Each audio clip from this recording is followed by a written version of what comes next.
kalau dari bahasa-bahasa teman-teman yang sudah bikin konten terkait hal ini, karena aura kita sudah kebuka gitu. Nah, kemudian kalau di Jogja istilah jadilan ini menjadi kaprah. Nah, sekarang kenapa kok kok sedemikian maraknya, kelihatannya kok sedemikian gampangnya sak rombongan metu wong 8 wong 10 ndadi kabeh. Apakah ndadi ini tidak bisa disebut kesurupan? Ya nanti kita lihat dulu bagaimana kan gitu.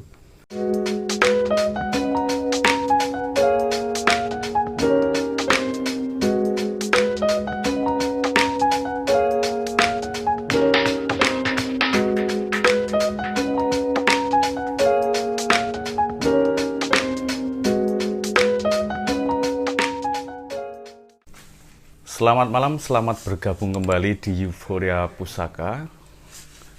Salam seni budaya Imogiri, salam seni budaya Yogyakarta, salam seni budaya Indonesia Rahayu. Seperti yang dijanjikan, malam ini kita sudah kedatangan penonton bayaran. Harian apa borongan, Mas? Dulu waktu saya masih kecil, bahkan sampai sekarang juga masih, itu kan sering orang itu mengatakan nonton jadilan yuk, atau kalau enggak saiki nang kono jadilan toh. Nah, seperti itu. Kalau di Mogiri di Jogja itu kan itu lebih sering orang itu mengatakan jadilan gitu. Lah muncul pertanyaan, janjane yang benar itu, sebenarnya yang benar itu jadilan atau jaranan. Nah, coba kita bicarakan sebentar masalah ini gitu. Sebenarnya ya nggak ada masalah juga ketika orang menyebut jaranan dan jadilan, karena sudah secara otomatis orang akan mengacu ke kesenian yang menggunakan kuda lumping sebagai alat tarinya kan gitu. Dari berbagai sumber itu kan kalau kita perhatikan sebenarnya jadilan ini kan jadil gitu. Nah, kesenian kuda lumping, kesenian yang menggunakan kuda lumping dengan istilah jadil itu kan ada di Riok Ponorogo sebenarnya. Maka kemudian ada yang berkesimpulan bahwa yang namanya jadilan itu ya jadilnya Riok Ponorogo gitu. Maka kemudian walaupun di wilayah Jawa Timur seni kuda lumping yang menggunakan jaran kepang itu disebut jaranan, bukan jadilan, karena jadil itu kan identik dengan Riok Ponorogo dengan segala dinamikanya. Misalnya kan dulunya kan penari jadil di Riok Ponorogo ini kan dulu disebutnya gemblak. Gemblak ini adalah penari laki-laki yang luwes, yang gemulai gitu. Kemudian seiring perkembangan kan sekarang dilakukan oleh penari putri gitu. Kembali lagi soal jaranan tadi, kalau di Jawa Timur itu kan disebutnya jaranan senderewe. Nah, itu kan misalnya kalau boleh menyebut nama ada Turonggo Savitri Putro, itu kan jaranan dangdut kreasi itu. Nah, kemudian kalau di Jogja istilah jadilan ini menjadi kaprah. Itu digunakan untuk menyebut kesenian kuda lumping. Tapi ya nggak masalah juga, hanya ini sebagai sebuah wawasan saja bahwa seperti itu. Ada pendapat yang mengatakan begitu. Baik, teman-teman, malam ini kita hadir kembali. Di podcast sebelumnya, di pertemuan sebelumnya kan kita menjanjikan untuk membahas fenomena ndadi. Nah, ini fenomena yang cukup unik, dia sangat lekat dan identik dengan kesenian kuda lumping. Kemudian fenomena ndadi ini kan disampaikan di berbagai kesempatan, itu menurut versinya masing-masing, ada banyak sekali pendapat soal itu gitu. Nah, Euforia Pusaka Imogiri malam ini akan mencoba mengulas tentang hal tersebut ndadi.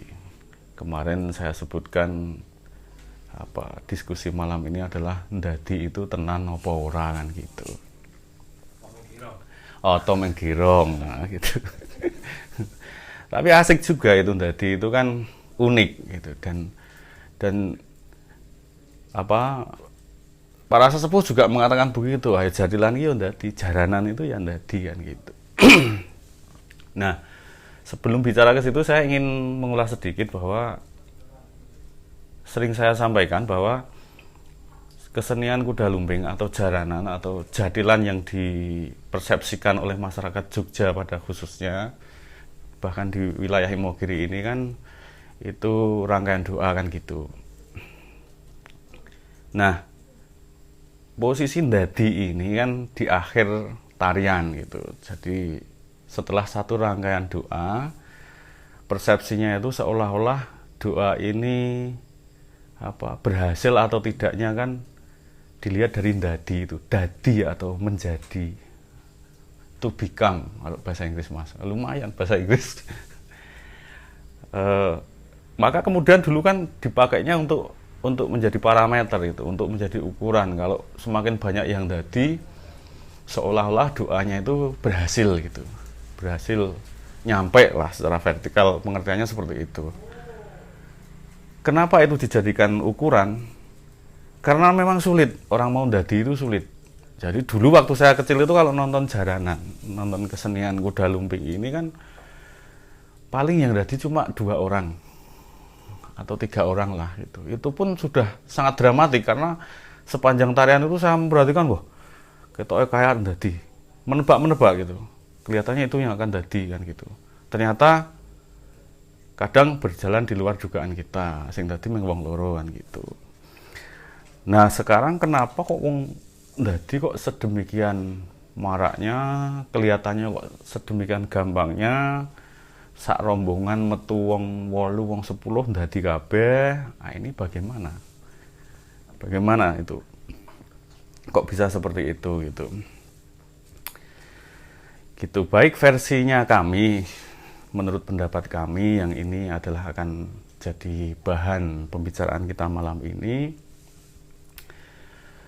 Nyuwun pangapunten dari versi, atau ini kan berdasarkan pengalaman gitu yang saya lewati, yang kita lewati bersama-sama di kesenian kuda lumping Imogiri ini. Jadi mohon izin saya mengklasifikasikan ndadi ini menjadi 2. Yang pertama adalah ndadi, yang kedua adalah kesurupan. Kok beda gitu ya?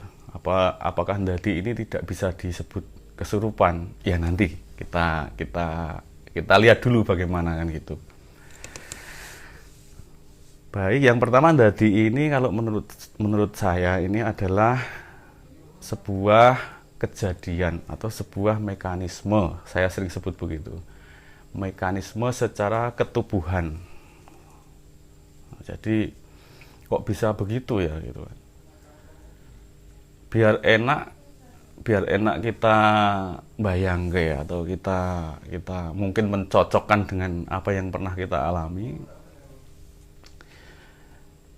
Saya mencontohkan di luar seni kuda lumping ya. Misalnya kita nonton pertunjukan musik dangdut gitu. Dengan adanya musik yang beatnya tetap, yang itu terasa enak, terasa asik gitu kan, di wilayah alam sadar kita kan dengan sendirinya kita kan pasti ada bagian tubuh kita yang bergoyang, mengangguk-ngangguk lah, atau beginilah, atau beginilah. Nah, ini menurut saya secara ketubuhan seseorang sudah terpengaruh oleh ritme atau ketukan, sehingga dia secara tidak menyadari secara keseluruhan itu dia mengikuti alunan itu berupa gerakan secara fisik. Itu sudah kategori terbawa ke suasana tertentu kan gitu. Nah, kemudian itu kan di pertunjukan musik yang suasananya asik gitu.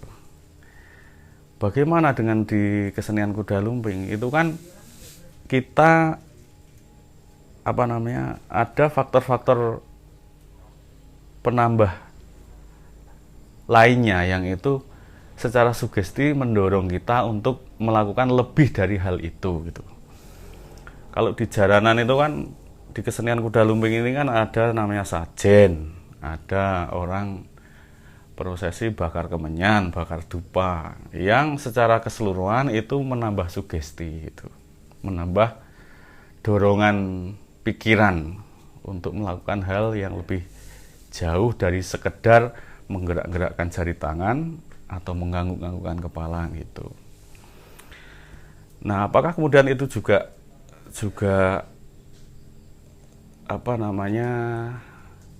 apakah kemudian diskusi ini atau pembicaraan ini belum menyentuh wilayah sadar atau tidak sadar? Belum, ini belum gitu. Nah, seseorang ini kan, setiap manusia ini kan punya keunikan gitu. Kita kalau menyebut kerumitan nanti malah curhat gitu. Kita sebut saja ini keunikan gitu. Ibaratnya otak manusia ini kan, kalau saya menganalogikan itu lemari yang isinya file, itu kan di situ berisi berbagai macam folder.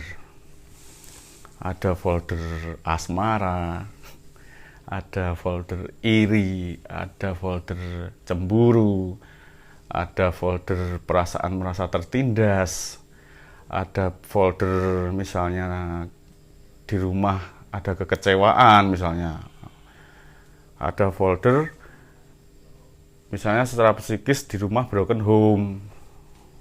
Nah, folder-folder ini bisa bertambah seiring usia. Misalnya kalau semakin tua, ini saya punya anak cucu misalnya, ini kan folder saya kan bertambah lagi, folder mikirin anak, mikirin cucu, dan lain sebagainya gitu. Sehingga folder yang lama bisa terabaikan dan seterusnya. Ada juga yang tetap tinggal di sana gitu. Nah, maksud saya folder-folder ini, manusia ini kan uniknya kan bisa kacau balau di sana, chaotic kan ya. Ada kerancuan gitu. Di mana kerancuan ini setiap orang tidak selalu tersalurkan. Tidak selalu tersalurkan. Misalnya kalau orangnya tertutup juga mau cerita nggak ke siapa, mau cerita malu misalnya kan gitu. Nah, di kesenian jaranan ini dalam pandangan saya, dadi ini menjadi ruang.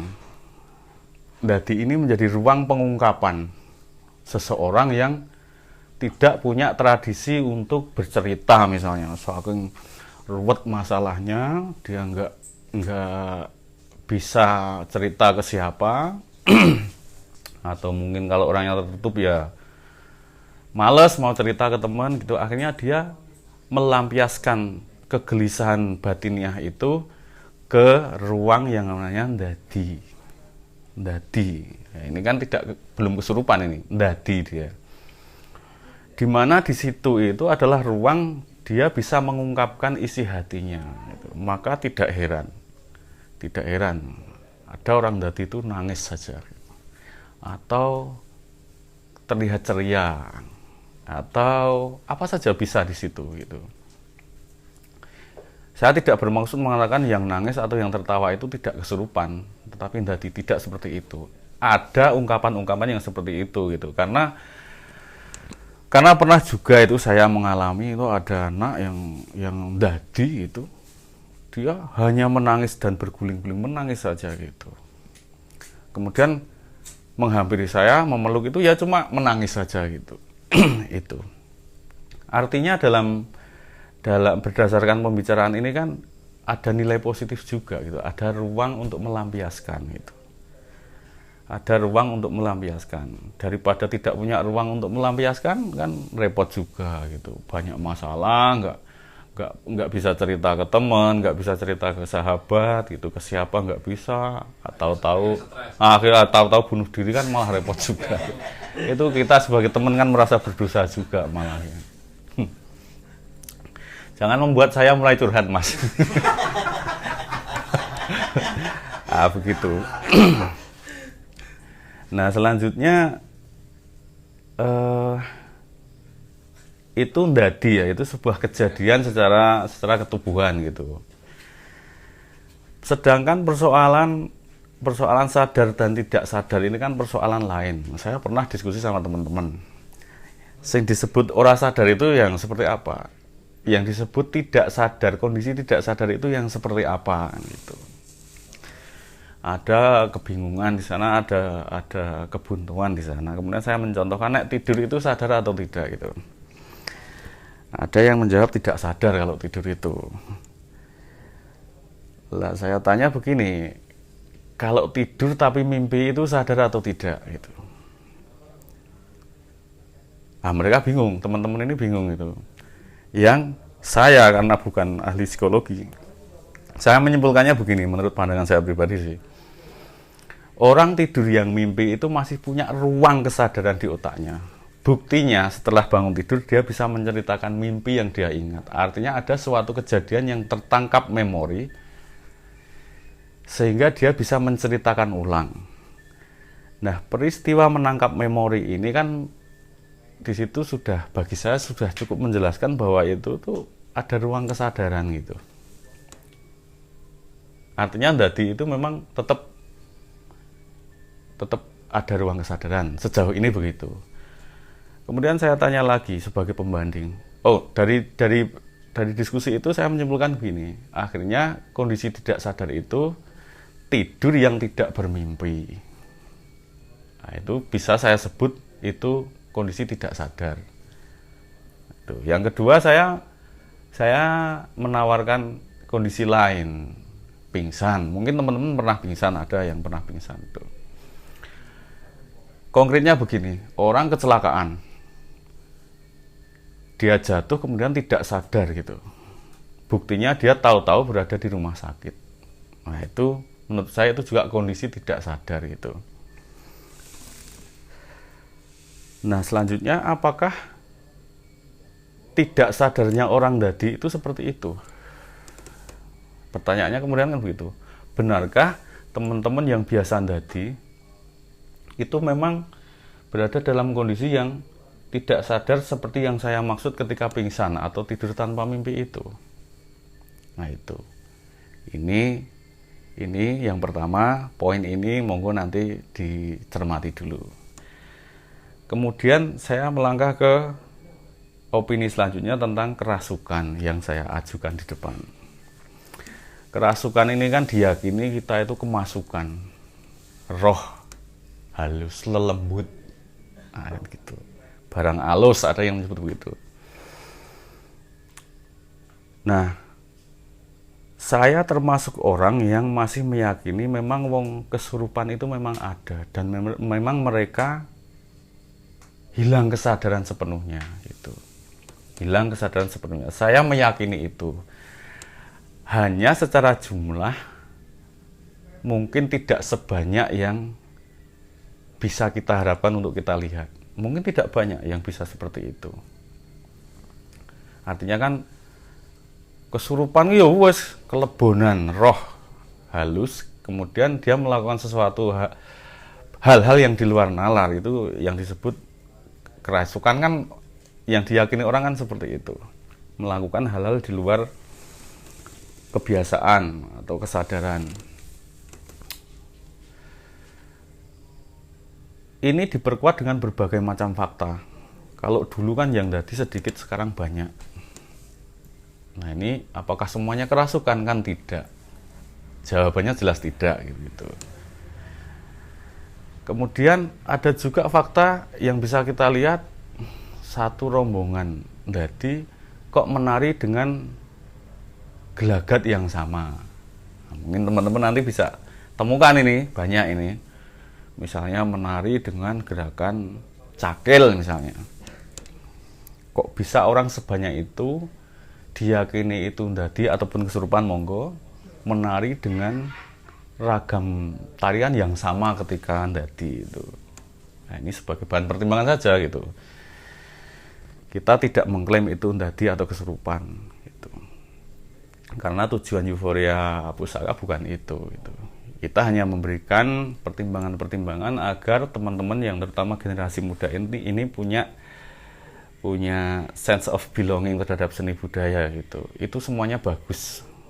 Itu semuanya bagus, itu semuanya kita apresiasi. Begitu. Kembali lagi soal kesurupan tadi, apakah kesurupan itu benar-benar kehilangan kesadaran? Nah, itu nanti silahkan disimpulkan sendiri. Kemudian begini, pertanyaannya kita balik lagi. Apakah orang yang kesurupan itu selalu kehilangan kesadaran? Apakah orang yang benar-benar kemasukan roh halus lah katakanlah begitu, apakah mereka memang benar-benar kehilangan kesadaran? Karena faktanya begini, beberapa teman itu bercerita ke saya bahwa mereka itu merasa melakukan sesuatu di luar kontrol mereka. Mau menyebut dadi atau mau menyebut kesurupan, mereka bingung karena berada di kondisi secara pikiran ada ruang sadar, tetapi secara ketubuhan dia tidak mampu mengendalikan, bahkan secara ucapan pun tidak bisa itu. Jadi konkretnya begini, ada seseorang yang tiba-tiba kesurupan ya. Kemudian dia ingin bertemu dengan seseorang gitu. Kepada seseorang ini dia menyampaikan beberapa hal yang secara koinsiden itu pas dengan realitas yang dihadapi si orang yang diajak bicara itu. Padahal kalau ditilik itu mereka tidak saling tahu persoalan pribadi itu, mereka tidak saling tahu itu. Tapi si orang yang kesurupan ini, salah satu sahabat ini bilang ke saya bahwa saya tahu apa yang saya katakan, saya hanya tidak memahaminya gitu. Menyampaikan beberapa hal yang keluar begitu saja dari mulutnya, tapi dia tidak memahami itu sebenarnya. Tetapi itu pas, secara substansi itu pas dengan apa yang dialami oleh orang yang diajak bicara. Nah, ini kan kemudian muncul pertanyaan yang saya ungkapkan tadi, bahwa apakah orang kesurupan itu selalu kehilangan kesadaran? Nah, ternyata ada fakta seperti itu gitu. Kesimpulannya adalah bahwa kami meyakini dadi sama kesurupan itu memang dua hal yang berbeda gitu. Nah, lantas apa substansinya? Apa untungnya kita bicara soal ini? Pertama, kita ingin mewanti-wanti teman-teman, terutama yang lebih muda. Pertama, kita ingin mewanti-wanti ke teman-teman yang lebih muda, khususnya sebagai generasi penerus pelaku seni budaya ini, untuk tetap mengedepankan kesadaran, untuk tetap mengedepankan itu gitu. Karena kalau di Jawa ini kan konsep eling lan waspodo itu kan masih sangat diugemi gitu, masih kuat gitu. Jadi kan sak bejo-bejane wong dadi, sak bejo-bejane wong kesurupan, tetep isih bejo wong eling lan waspodo. Jadi kalau misalnya ada teman-teman yang ingin ingin mengekspresikan diri, bahkan ingin bergaya, ingin menghibur, sah saja, baik itu ndadi, baik itu kesurupan, sah saja. Tapi jika ada ruang kesadaran di pikiran jenengan-jenengan, di pikiran kita, gunakan itu untuk tetap mawas diri. Jangan sampai ndadi atau kesurupan ini malah merugikan gitu. Karena kepentingan seni budaya ini lebih tinggi dari kepentingan itu gitu. Jadi mohon teman-teman tetap ngugemi, tetap memaksimalkan ruang sadar itu untuk hal positif gitu. Yang kedua, kemudian terus saiki wong dadi akeh banget, ini gimana? Baik atau tidak baik? Nah, kalau saya pribadi itu karena eranya sekarang, karena waktunya sekarang ini memang sudah banyak mengalami perubahan, saya pikir yang masih menggunakan konsepsi eling lan waspada itulah yang lebih baik gitu. Jadi memang hampir mirip dengan yang pertama. Cuman di sini kalau saya lebih menyarankan untuk generasi yang lebih muda dari saya menyarankan nek iso ora kesurupan lakukan itu. Nek iso ndadi bahkan pura-pura atau sekedar atraksi lakukan itu daripada kesurupan beneran gitu. Saya percaya itu akan lebih menghibur, lebih sehat, lebih aman juga untuk si pelaku gitu. Karena apa? Tuntutannya sekarang ini kan masyarakat itu kan butuh hiburan mereka kan.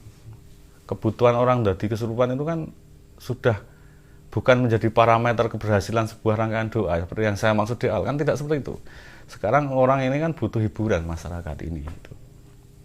Jadi kalau bisa melakukan dadi pura-pura bahkan itu malah lebih sehat kalau menurut saya gitu. Karena apa? Saya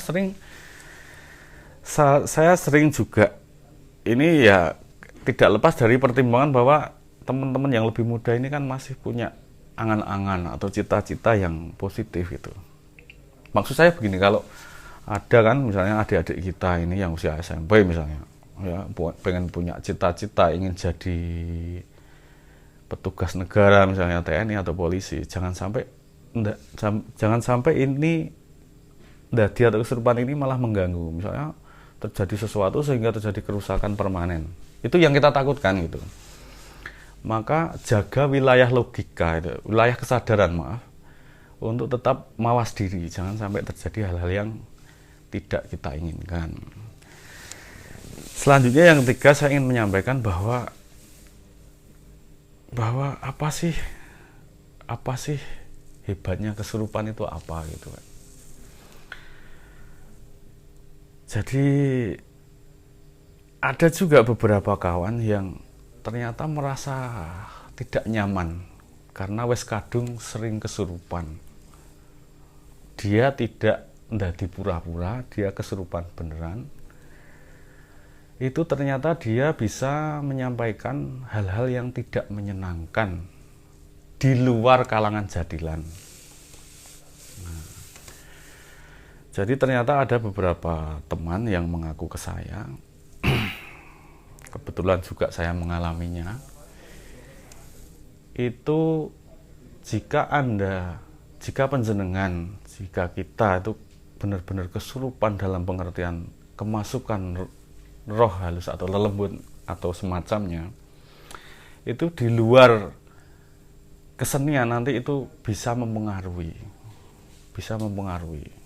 Contohnya misalnya ketika marah, itu bisa terbawa ke sana gitu.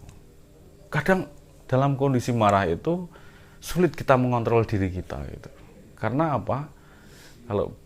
Kalau dari bahasa teman-teman yang sudah bikin konten terkait hal ini, karena aura kita sudah kebuka gitu.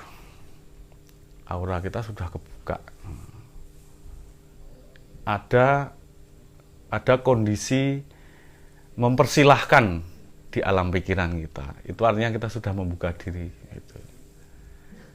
Nah, itu baru satu contoh. Contoh lain misalnya juga ternyata walaupun secara kesan pertunjukan itu memang lebih serem, lebih merbawa nih kalau orang Jawa bilang, tapi itu sangat sakit. Itu sangat sakit. Secara fisik juga sakit. Terlebih soal fisik itu, secara batin kadang-kadang juga mempengaruhi gitu. Maka sekali lagi saya menyarankan jangan berusaha untuk kesurupan beneran. Jangan berusaha untuk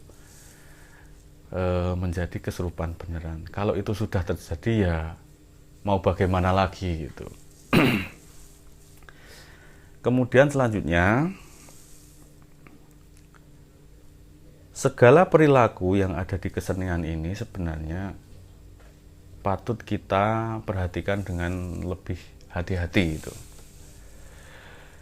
Jadi saya tidak euforia pusaka tidak menyalahkan itu gitu. Hanya mari kita pertimbangkan ini bersama-sama gitu sebagai bahan pertimbangan. ada anak mungkin banyak jumlahnya yang lebih fokus pada sisi kliniknya daripada sisi seni budayanya. Jadi ada juga teman-teman yang jauh lebih muda dari saya, seusia anak saya itu, misalnya ya punya batu akik misalnya, atau punya keris lah, atau punya topeng lah, yang itu dipepundi gitu. Saya pikir tidak ada orang tua yang bahagia melihat perilaku seperti ini, apalagi itu dengan anaknya tidak. Mereka tidak, mungkin akan berpikir prihatin mereka gitu. Misalnya saya sebagai orang tua, anak saya berperilaku seperti saya juga, aduh kok begini kan gitu. Nah, kesenian ini kan tidak seperti itu sebenarnya. Jika ada seseorang yang ngerumat barang-barang seni, itu kalau saya lebih memandang itu sebagai sebuah bentuk penghormatan terhadap nilai tak terlihat atau kita sebut intangible values, ya, nilai-nilai yang tak terlihat, sebagai penghargaan atas itu, bahwa dulu diciptakan benda-benda seni ini dengan proses cipta, rasa, dan karsa yang tinggi. Nah, hari ini saya ngeleluri itu agar tetap dipertahankan generasi selanjutnya dengan menghormatinya, Bu. Jadi menghormati hasil karya, bukan menghormati seolah-olah ada sesuatunya di situ yang konotasinya ngelenek. Itu. Contoh lain misalnya begini. Kenapa kok kita lihat itu kok ada pohon besar yang dililit pakai kain putih, terus di situ ada sesajian. Nah, itu. Kita kan juga tidak bisa terburu-buru mengatakan itu kesyirikan gitu. Karena mau tidak mau kita harus mengapresiasi juga bahwa dulu itu mungkin ada orang pintar kan yang lebih punya pemikiran mengedepan, visioner gitu. Bahwa pohon-pohon besar ini kalau tidak saya lindungi, saya lihat orang-orang ini akan gejalanya lebih ke serakah mereka.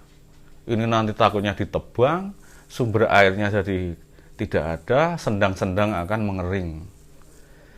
Nah, untuk melindungi itu mereka, okelah kita kasih sesuatu biar orang itu punya apresiasi yang baik gitu, disakralkan gitu. Gitu. Doa-doanya bisa tetap doa-doa layaknya orang Islam gitu, mungkin seperti itu. Tapi kan substansinya di situ itu, bahwa kita melindungi alam gitu.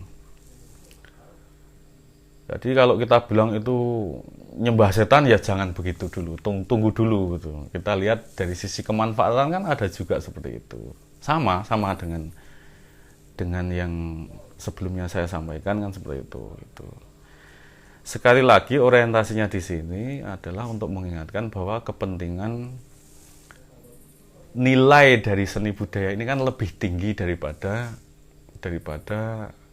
hal lain gitu. Misalnya kan belum tentu juga generasi muda ini ikut jadilan ini semangatnya untuk melestarikan seni budaya, kan belum tentu juga. Ada yang memang berangkatnya memang seneng dadi gitu. Tapi walaupun seperti itu toh ada gunanya juga, nyatanya kesenian itu tetap hidup kan seperti itu. Hanya sekali lagi kita mengingatkan bahwa yang lebih kekal ini kan tentunya nilainya gitu.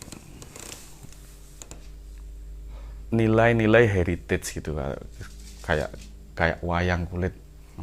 Saya sering sampaikan juga, wayang kulit ini kan sudah mendapatkan pengakuan dari UNESCO sebagai World Intangible Heritage ya. Jadi sebagai warisan budaya dunia tak terlihat intangible itu. Jadi mau dibikin bagaimana bentuk pertunjukan wayang kulit, tetapi nilai dari wayang kulit, nilai filosofinya itu lebih tinggi nilainya gitu. Sama dengan kesenian jaranan atau jadilan, kuda lumping ini kan gitu. Jadi tentu kan kalau kesenian ini diciptakan ini kan tidak dengan sembarangannya kan, pasti ada perhitungan-perhitungan di situ. Nah, itu yang mari kita mengasyikkan diri kita untuk mencermati itu gitu.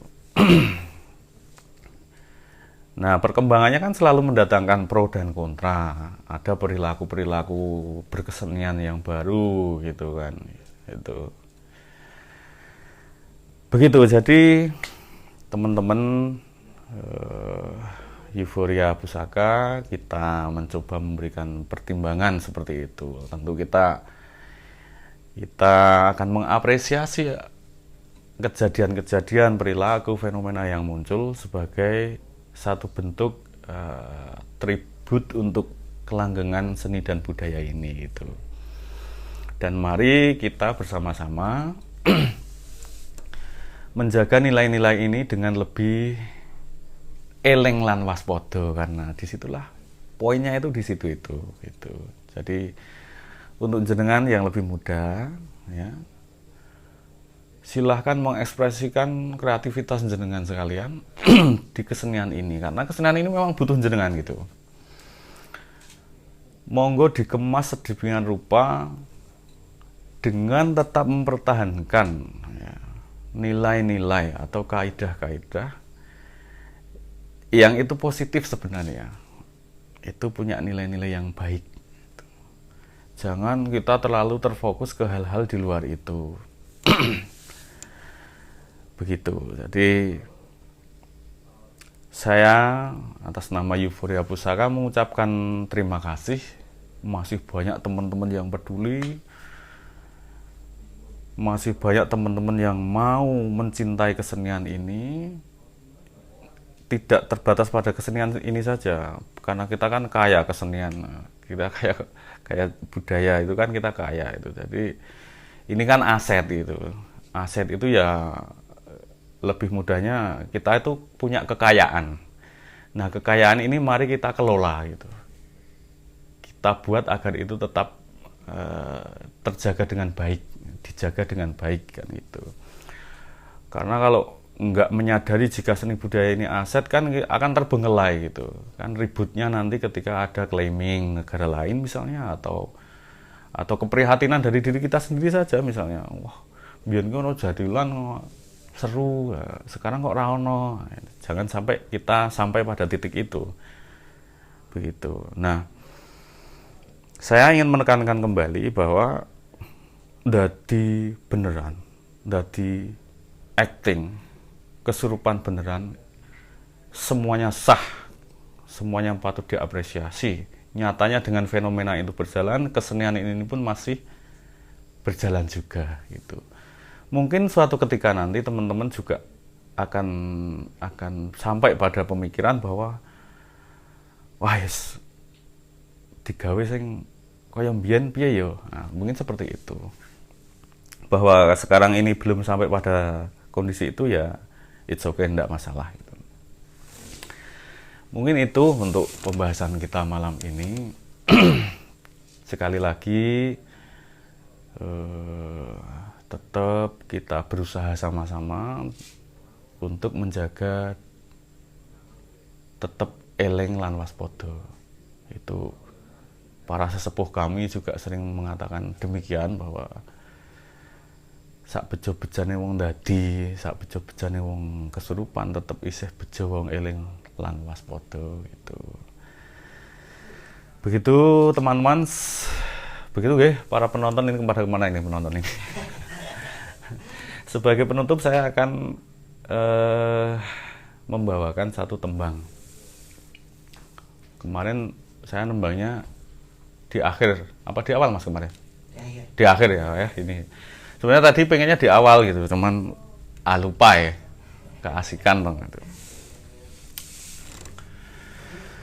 Ojo turu sore kaki, ono dewa nganglang jagat,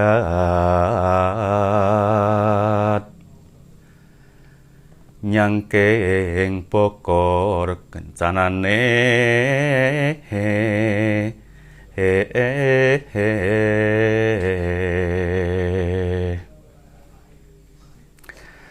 isine donga tetulak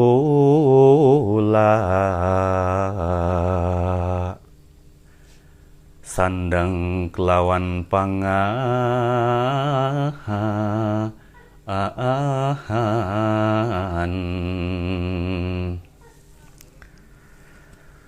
ya iku bagianipun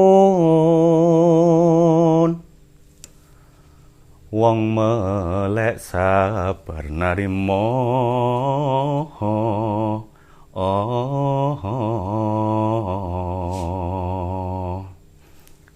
Salam seni budaya Imogiri, salam seni budaya Ngayogyakarta Adiningrat, salam seni budaya Indonesia, Rahayu.